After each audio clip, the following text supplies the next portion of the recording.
Hey guys, welcome back to my channel. I hope you guys are good. Guys, today we're going to be reacting to Jordan Peterson, I'm Not Anti-Feminist Q&A. Guys, let's get right into this. The first thing I would say is that I'm not anti-feminist per se. I mean, I think the idea that the world would benefit from the movement of talent from both sexes into the workplace as rapidly as possible is something that anyone with any sense should share, given the the rarity of talent and the necessity for utilizing it.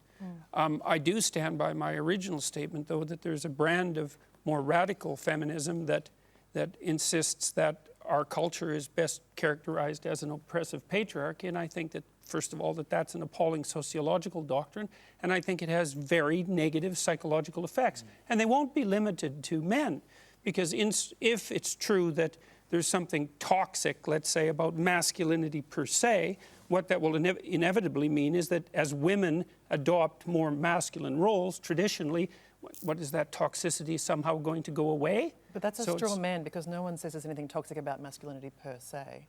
What do you mean no one says that? People The term exists. No. How is that a straw man? Well, where did the term come from? It's a phrase that's used about forms of masculinity that are harmful to men and women. It's not about masculinity per se. You must know that. I read the American Psychological Association guidelines for the treatment of boys and men, and I know perfectly well that this is no straw man. And it's not only devoted towards what you might describe as the more aggressive ends of masculine behavior. It's aimed at masculinity in a much broader range of. There's a much broader range of accusations that are under the surface than that. And so I don't see in what way at all that it's a straw man. I'm just going to pause that argument for a second and go to Catherine McGregor. And Catherine, I mean, you've lived on both sides of the gender fence. So what are your thoughts on these issues? And just go back to the question that was raised. I don't know whether that qualifies me or disqualifies me, frankly. Sorry, guys, I ratted on the team, but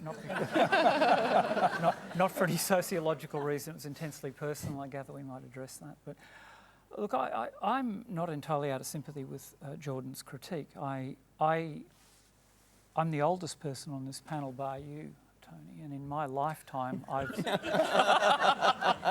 I've seen rolling institutional crises through the West. You know, the great American settlement based on Bretton Woods and NATO and the United Nations and so on is fraying globally in the area that I can talk about with some authority. We're seeing a dissolving global order now with the rise of two autocratic totalitarian capitalist states, which is replicating the conditions of the 1930s. And I gather we're not doing the geostrategic stuff, but I think it's very alarming. When Robert F. Kennedy, who was my political hero, was running for the presidency of the United States in 1968, he addressed disenfranchised African Americans who were wearing the backlash from many white men who were losing their jobs or perceiving that they were losing their jobs. The deindustrialisation of the West as jobs are exported to the developing world, all of these factors are, Bobby Kennedy said it wasn't Germaine Greer that said it. He said, when you remove from a man the right to stand before his family as a breadwinner, and people will say that's patriarchal. That's your minute, by the way. So. All right, well, I'll shut up. But the removal of meaningful work amongst especially unskilled men has a political consequence. And it's been washing through the American system since 1980 with the Reagan Democrats, the fraying of the New Deal coalition. I don't entirely agree with Jordan's analysis, but the problem can't be gainsaid. And 3 million books later in 50 languages or whatever it is, I bought your book, by the way, and you're outselling Shane Warne. Now, that's a culturally specific reference. That delights me in two ways, because in Australian cricket, no one has more bleached blonde hair or has had more work done than I, but Warne is a close second. We should put that out on Twitter.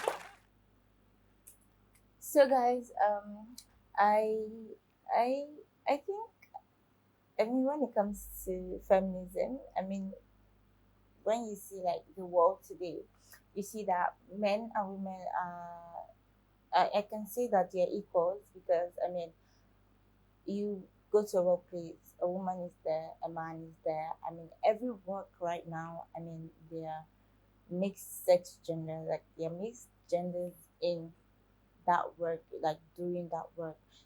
Guys, I've heard I watched like a video 2 3 days back talking about how some men are toxic and feminists adopting how, like, trying to be equal and all. I must say it's going to increase how it's going to increase the toxic traits or reduce it.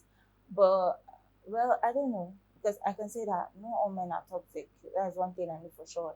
And like when we talk about toxic, it's just a few of them. Yeah, a few of them. I feel like some of them are already groomed with it. But I see that Jordan Peterson is not really an anti-feminist. I can agree on that one.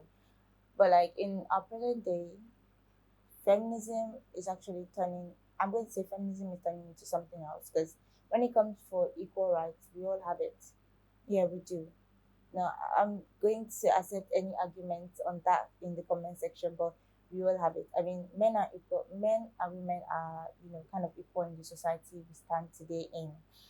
But guys, you tell me what you think about this. I have a lot to say about this, but I just want to, leave the comment section open to hear what you guys think about this. Don't forget to like, share, subscribe to my channel.